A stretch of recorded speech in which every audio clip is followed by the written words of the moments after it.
Hello दोस्तों, कैसे हैं आप सब। चलिए शुरू करते हैं। आज हम करने वाले हैं एक टॉपिक जो कि एग्जाम के लिए बहुत ज़्यादा इंपॉर्टेंट होता है। और आर ओ आई और आर आई का कॉन्सेप्ट, ठीक है, रिटर्न ऑन इन्वेस्टमेंट और रेजिडुअल इनकम हम आज सीखेंगे with practical question. Study mate का क्वेश्चन भी देखेंगे और ऐसे क्वेश्चन जो एग्जाम में आए हैं और मेरे एग्जाम में जो क्वेश्चन आया था वो डिस्कस करेंगे। ठीक है, तो चलिए स्टार्ट करते हैं। सबसे पहले आते हैं इसके फॉर्मूले। देखिए, जब तक आपको फॉर्मूले नहीं आते होंगे तो बाकी चीजें तो आपसे बनेंगी ही नहीं। ठीक है, तो इसलिए सबसे पहले फॉर्मूले याद कर लेना। तो आर ओ आई यानी रिटर्न ऑन इन्वेस्टमेंट का क्या फॉर्मूला होता है, तो यहाँ मैंने फॉर्मूला लिख रखा है कंट्रोलेबल प्रॉफिट ऑफ डिवीजन, ठीक है, डिवाइडेड बाय नेट एसेट्स बोल दो या ऑपरेटिंग एसेट्स बोल दो या इन्वेस्टमेंट ऑफ डिवीजन, ठीक है ना, मल्टीप्लाई बाय 100। ओके, अब सवाल ये उठते हैं कंट्रोलेबल प्रॉफिट ऑफ डिवीजन कैसे निकलता है। तो कंट्रोलेबल प्रॉफिट ऑफ डिवीजन को बोलते हैं हम profit before interest and tax.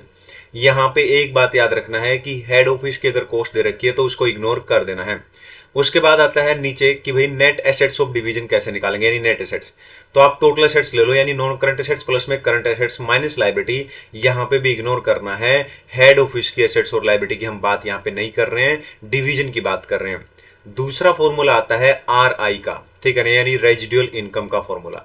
Residual income का फॉर्मूला क्या होता है, ऊपर जो हमने सबसे पहले लिखा था कंट्रोलेबल प्रॉफिट ऑफ डिवीजन, वही यहाँ पे पहले लिख लेंगे और उसमें से माइनस कर देंगे, ठीक है ना। वो जो आप लिखते थे ना नीचे इन्वेस्टमेंट ऑफ डिवीजन, ठीक है ना, ऊपर का फॉर्मूला देखो एक बार दोबारा, ठीक है ना, कंट्रोलेबल प्रॉफिट ऑफ डिवीजन सबसे पहले ये लिखेंगे, है ना, और माइनस यही मतलब इन्वेस्टमेंट ऑफ डिवीजन, है ना, ठीक है ना, तो माइनस। लेकिन याद रखना, जब हम कंट्रोलेबल प्रॉफिट ऑफ डिवीजन में से माइनस करेंगे इन्वेस्टमेंट ऑफ डिवीजन, साथ में मल्टीप्लाई कर लेंगे किसको, overall cost of company, overall cost of capital of the company, ठीक है, और इसको ब्रैकेट में ले लेना आप लोग, ठीक है। तो एक और बात याद रखना है जो एग्जाम के लिए बहुत ज्यादा इंपॉर्टेंट है, ये एमसीक्यू में आपके 2 नंबर दिला सकती है, सिर्फ छोटी सी बात कि जो आर आई का जो कॉन्सेप्ट है ये एक एब्सोल्यूट मेजर है, ये बात आपको ध्यान रखनी है। दूसरा एक और 2 नंबर का जो क्वेश्चन बन सकता है, क्या it is difficult to compare performance of two division of different size. याद रखना कि डिफरेंट साइज का अगर है, ठीक है ना, तो आर आई डिफरेंट साइज पे कंपेयर करने में दिक्कत होती है। सेम साइज होना चाहिए, सेम साइज वर्ड याद रखना, लिख लो कहीं पे सेम साइज, ठीक है। तो ये तो है आपके फॉर्मूले, और ये हो गया आर आई का और ये हो गया आर ओ आई का। अब हम करेंगे प्रैक्टिकल क्वेश्चन, तो चलिए चलते हैं। अब आप क्या करेंगे, आप लोग निकाल लेंगे अपना स्टडी मैट, और स्टडी मैट का मैं पेज नंबर बता देता हूं आपको, 9.43 है यहाँ पे, तो 9.42 निकाल लो। 9 पॉइंट चैप्टर नंबर 9 निकालो स्टडी मैट का, ठीक है ना। चैप्टर का नाम ऊपर लिख रखा है, आप देख सकते हैं, ये है चैप्टर का नाम, ठीक है, और इसके साथ चैप्टर नंबर 9 का पेज नंबर लिख रखा है 9.43। आप 9.42 निकाल लो क्योंकि उससे पहले यहां पर दे रखा क्वेश्चन नंबर 2 है ये हमारे स्टडी मैट के अंदर। तो पढ़ते हैं इसको। यहाँ पे बहुत सारी चीजें दे रखी हैं, ये सब चीजें मैं इग्नोर करूंगा ताकि वीडियो बहुत ज्यादा लंबा ना हो, ठीक है ना, एकदम टू द पॉइंट हम बात करें। ये बहुत सारी बातें बता रखी हैं, एक कंपनी है, ये वो बहुत सारी चीजें, तो ये सब इग्नोर करते हुए मेन चीज पे आ जाते हैं। जो कंपनी है ना उसके 2 डिवीजन हैं, ठीक है ना, डिवीजन वाई और डिवीजन डी। एक तो ये बात आपके लिए इंपॉर्टेंट है। इसके बाद 2 डिवीजन आपको पता लग गया है कंपनी के। Each division works an investment centre separately. The salary of each divisional manager 7,20,000 per annum, ठीक है ना। हर एक बंदा जो डिविजनल मैनेजर है उसकी सैलरी 7,20,000 रुपए है, with addition of annual performance related bonus. ये क्वेश्चन मेरे को आया था एग्जाम में, बहुत इंपॉर्टेंट है, आप इसको बना लेना अच्छे से, ठीक है। और क्वेश्चन छोड़ने ही नहीं है, ठीक है, क्वेश्चन मत छोड़ना, क्वेश्चन प्रैक्टिस करना, स्टडी मैट के क्वेश्चन, ठीक है।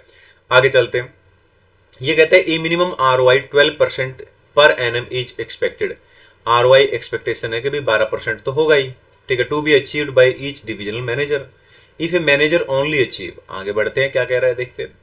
नेक्स्ट पेज पे कहता है if a manager only achieve 12% target he will not be rewarded with a bonus. मतलब बोनस नहीं मिलने वाला है अगर 12% तक है, ठीक है ना। हाँ, 12% से ऊपर है तो फिर बोनस मिल जाएगा फॉर एवरी 1%। अगर 12% से ऊपर है, ठीक है ना, 1% अगर ऊपर होता है तो उसके बदले में, अगर 12% से 1% भी ऊपर होता है तो एनुअल सैलरी का 3% यानी 3 गुना आपको मिलेगा ना।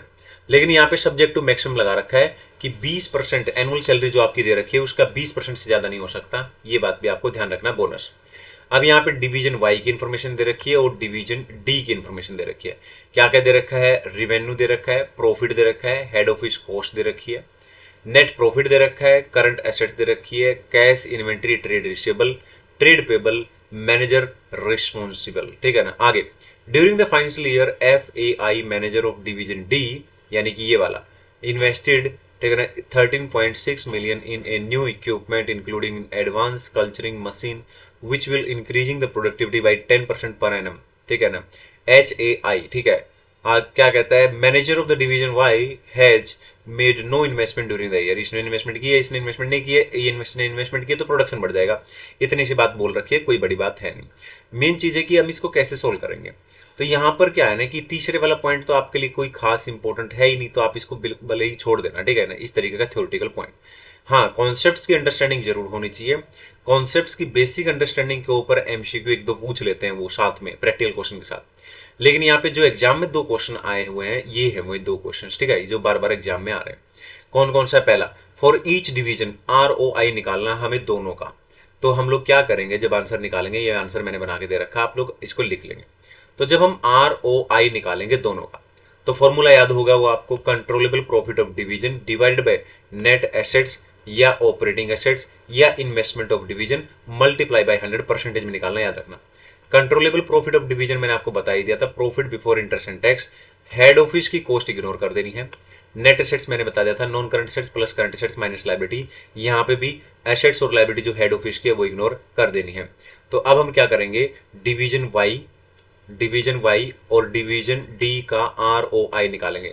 तो दोनों का पहले कंट्रोलेबल प्रॉफिट निकाल लेते हैं, प्रॉफिट देख लेते हैं, निकालना क्या ऊपर दे रखे होंगे, controllable profit of division, controllable profit of Y और डी का दोनों का देख लेते हैं। तो चलिए ऊपर से उठाएंगे, ठीक है ना, और वापिस क्वेश्चन पे आ जाते हैं, यहाँ पे आ जाते हैं और यहाँ पे कंट्रोलेबल प्रॉफिट देख लेते हैं, ठीक है ना। तो प्रॉफिट दे रखा है, इसका प्रॉफिट कितना दे रखा है, ये रहा 5290, और इसका कितना दे रखा है 39, ठीक है ना, 40, यानी 52, 90 और 39, 40 आ जाते हैं नीचे, ठीक है ना। ये रहा 52, 90 और इसका हो गया 39, 40, ठीक है ना। अब कुछ लोग क्या करते हैं, कुछ गलती क्या करते हैं, पहले ही बता चुका हूं कि हेड ऑफिस कॉस्ट यहाँ पे इग्नोर करनी है, इसका कोई मतलब नहीं है, ठीक है।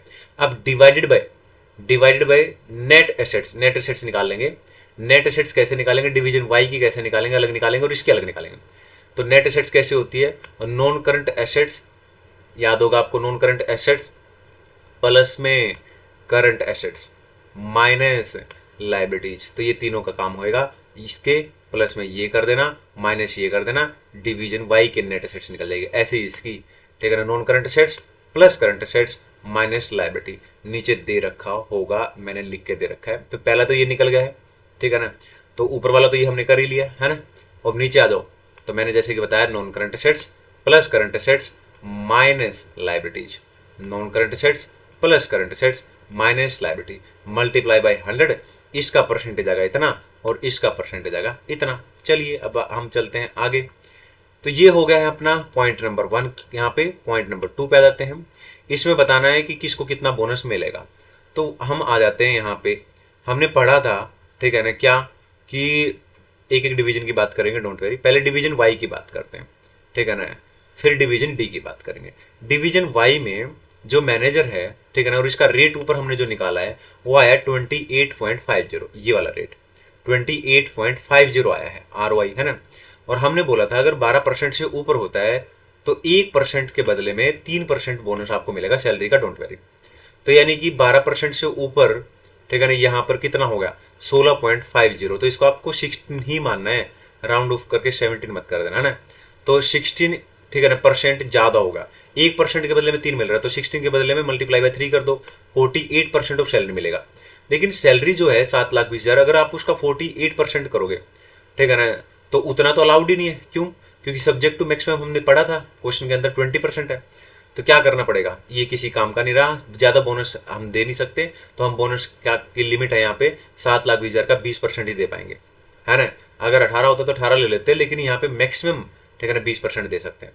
तो यहाँ पे 1,40,000 बोनस मिल जाएगा इस मैनेजर को, ठीक है ना, डिवीजन वाई के मैनेजर को। डिवीजन डी के मैनेजर को इसका रेट आया था 11.70, ऊपर ROI का हमने रेट निकाला था, तो इसका आया था 11.70। अब हम आगे बात करते हैं।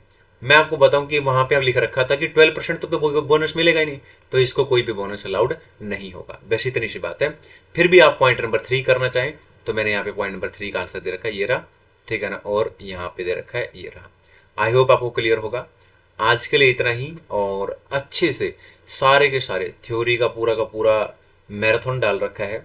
अलग से प्लेलिस्ट जाके चेक कर लो एक बार, बहुत सारे वीडियो देख डाल डल चुके हैं।